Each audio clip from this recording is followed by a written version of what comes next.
Happy weekend po sa ating lahat. Ako si Benison Estareja.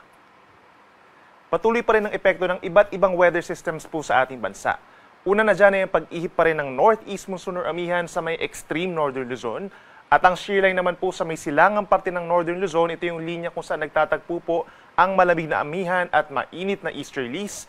At meron pa tayong Intertropical Convergence Zone or ITCZ sa timog at silangang parte po ng Mindanao. Ito yung linya kung saan nagtatagpo ang hangin from the northern and southern hemispheres, kaya magiging mataas na rin po ang tsansa ng ulan hanggang bukas. Base naman sa ating latest satellite animation, wala po tayong namamataan anumang low pressure area pa or bagyo na papasok ng ating Philippine Area of Responsibility sa mga susunod na araw. Ngayong araw po, asahan ng mataas sa tsansa ng ulan pa rin dito sa Northern Luzon, epekto ng northeast monsoon kung dito po sa Batanes merong mahihinang pag-ulan at malamig na temperatura, habang dito naman sa may Cagayan, Isabela, Apayao at mga nearby pa ng mga bayan, asahan din ang makulimlim na panahon pa rin at sasamahan pa rin ito ng kalat-kalat na ulan and thunderstorms, mataas pa rin po ang banta ng mga pagbaha at landslides, dulot ng shear line.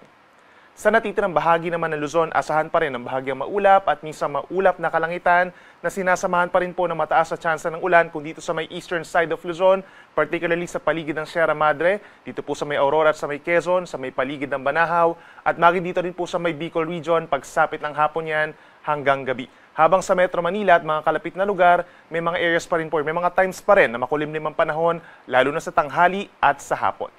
Temperature natin sa Metro Manila mula 25 to 32 degrees, habang malamig pa rin po sa may Baguio mula 16 to 23 degrees Celsius. Sa ating mga kababayan po sa Palawan at sa malaking bahagi ng Visayas, iiral pa rin po ang bahagyang maulap hanggang kumisan maulap na kalangitan. May mga tsansa na po ng mga pag-ulan as early as this morning dito po sa gitnang bahagi ng Palawan, maging sa may southern Leyte at sa may eastern Samar. Habang pagsapit ng tanghali hanggang sa hapon, may mga areas din po sa natitirang bahagi ng Visayas, lalo na sa may Panay Island, ang magkakaroon ng pulu-pulong pag-ulan at mga thunderstorms. Temperature natin sa Metro Cebu mula 26 to 31 degrees Celsius. At sa ating mga kababayan po sa Mindanao, magdala ng payong for today dahil aasahan na po as early as this morning ang mga paulan sa may Caraga and Davao region, kalat-kalat na ulan and thunderstorms. Dulot po yan ng Intertropical Convergence Zone or ITCZ. Sa natitirang bahagi ng Mindanao, may mga areas din po sa may Basilan, Sulu, Tawi-Tawi, southern portion of Zamboanga Peninsula and Socsalgen, magkakaroon na rin ng mga paulan as early as this morning. At ang natitirang bahagi pa ng Mindanao, magiging makulimlim na po pagsapit ng hapon at mataas din ang tsansa ng kalat-kalat na ulan and thunderstorms, dulot pa rin ng Intertropical Convergence Zone. Temperature natin sa may Metro Davao hanggang 32 degrees, habang pinakamainit pa rin sa may Zamboanga City and Cotabato hanggang 33 degrees Celsius.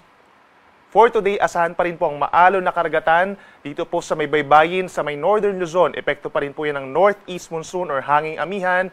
Pero pagsapit mamayang gabi, unti-unti na itong lalakas. Posibleng umakyat sa hanggang 4 na metro pagsapit po mamayang gabi. At bukas, posibleng magkaroon na tayo ng gale warning kung saan posibleng umabot sa 4.5 hanggang 5 metro ang taas na ng mga pag-alon, lalo na sa may Batanes and Babueng Group of Islands. Ang natitirang baybayin po ng Luzon, Visayas and Mindanao, nasa kalahati hanggang 1 metro ang taas ng mga alon. At kapag may mga thunderstorms, posible ring umakyat sa 2.5 metro. At para naman sa ating 3-day weather forecast, for the rest of the weekend, asahan po ang paglakas ng northeast monsoon or amihan. Aasahan yung pagbaba pa ng temperature sa maraming parte pa po dito sa may Northern Luzon.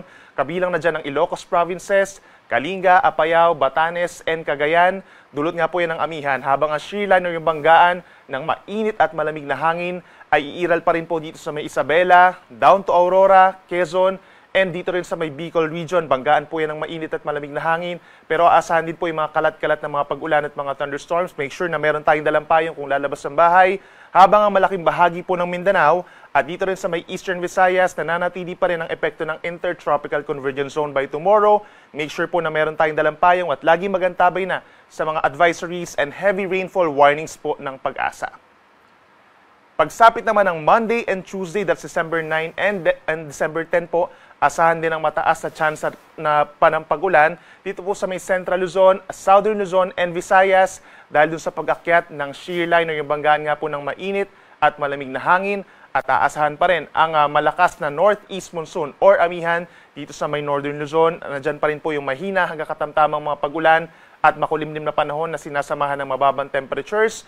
Make sure po dito sa ating mga kababayan sa may Aurora, Quezon Province, make sure na meron tayong dalang pananggalang sa ulan at mag-ingat din po sa banta ng baha. Dito rin sa may Bicol Region, Eastern Visayas, pinakamatataas po ang tsansa ng ulan, habang magkakaroon din ng mataas sa tsansa ng ulan for the rest of Central, Southern Luzon and Visayas sa susunod pa na 2 araw. Sunrise po natin ay 6:09 in the morning at ang sunset ay 5:27 ng hapon. Yan muna ang latest mula dito sa Weather Forecasting Center ng Pag-asa. Ako muli si Benison Estareja na nagsasabing sa anumang panahon, Pag-asa, magandang solusyon.